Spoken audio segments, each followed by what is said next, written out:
Mr. Rokita. I thank the chair. I also thank the witnesses for their testimony. This is the fifth hearing we've had on this and related subjects, and I've learned a lot, and it's no different today. I believe from hearing all the testimony that one of the foundational reasons government welfare programs can never and will never be able to match the kind of services that you provide to the community is lack of relationship. A government program cannot love.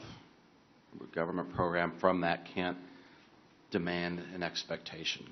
You can't break the cycle necessarily. And I want to talk about that a little bit. Ms. Gaines-Turner, if I understood your testimony correctly, we want to break that cycle. Everyone wants to break that cycle. You want to break that cycle. But we don't want to get off these programs necessarily either. I understand the cliff, and there's ways to soften it, perhaps. But if I understand you right, if we were to increase by 300, 400, 500% all of these programs and get more money into the pockets of people, by definition, they would then be out of poverty. And that would be a good thing or a bad thing? It would be a good thing if they were out of poverty and if they were moved out of poverty in the right way.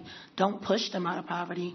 What I mean by pushing them out of poverty is, having these programs that you put in order and then you cut them. No, I understand. That's the cliff.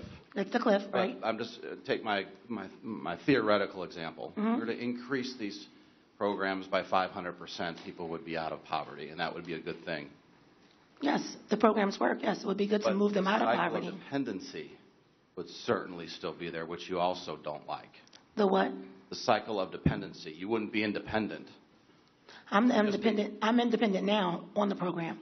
You're independent on these programs? Yes, I consider myself to be very independent. I work just as hard as anybody in this room, and I'm very independent. So I'm not challenging you on whether you are or not, but I mean, you say you're independent, but you're here testifying that you have to have these programs and you need these programs. No, I didn't say I had to have these programs. What I said was these programs work to help people who are in struggling situations. If a person loses their job and they become unemployed, That's not your situation. We're talking about yours. You have okay, so my situation is that What is your job? Right now I work with young children at a recreation center. My job is to make sure that they are doing their homework, after school programs, making sure that the building is taken care of. That is my job. My husband works what's your pay amount? My pay is $10.88 an hour. And your husband, I saw from the testimony, your written testimony, works at a grocery store. Yes. And that's full time as well. Yes. My job is full time, but my job is also limited. I'm a seasonal employee, so I work for 6 months with my job. Okay. And is that by choice, so you can spend more time with your kids in the other 6 months, or have you tried to get other employment or not? I've tried to find a lot of employment, but due to health issues and different things like that, I haven't been able to find adequate jobs with full-time. I also saw in your testimony you're a ward chairman or ward leader in Philadelphia's inner city. Is that a paid position? No, it's not. It's volunteer. And is that a partisan position? I'm a ward leader for the 23rd Ward. So what I do is I go out and make sure that people understand the importance to vote. As a member of the Republican Party or Democratic Party? I'm a Democrat, sir. Right.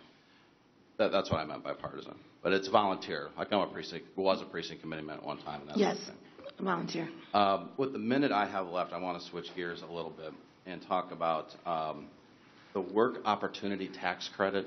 Are Ms. Tiller or Ms. Reynolds, are any of you, the two of you, familiar with this? A lot of folks come to my office and say it's a good thing, it's actually effective in helping people, or incentivizing employers to hire low-income people or folks that might have been or that are an ex-felon or something like that, and they get a credit for hiring and then training and keeping them on the job. Seems to me like a good thing. Then there's others that come in and say not so good. So I just wanted to get your impressions of the program, and is it complementary, let's start with you, Ms. Tiller, to the work that you do in training folks or not? Is it a better incentive?